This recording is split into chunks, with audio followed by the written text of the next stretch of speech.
When someone whom I have helped, or in whom I have placed great hopes, mistreats me in extremely hurtful ways, may I regard him still as my precious teacher.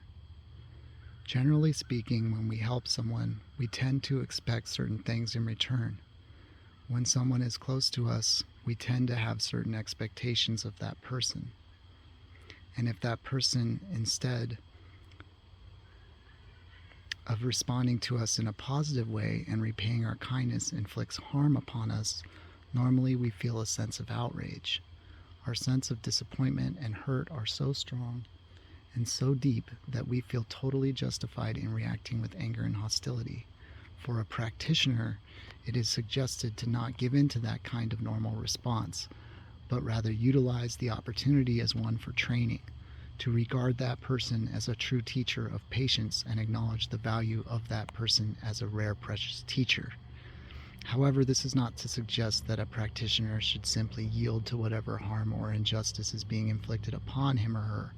One should respond to injustice with a strong counter measure, especially if there is any danger that the perpetrator of the crime is going to continue negative actions in the future, or if other sentient beings are adversely affected. What is required is sensitivity to context.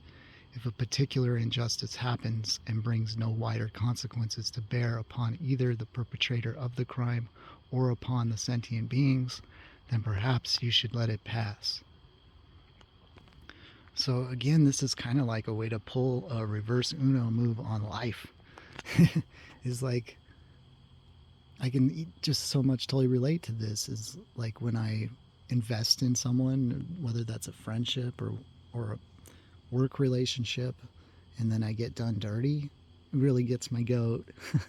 But this is a way of turning that around so that it benefits and improves your growth as opposed to hindering you. And it's making it pretty clear that there's exceptions to all these rules. Like, you don't just let people walk all over you. I don't think that's not the teaching.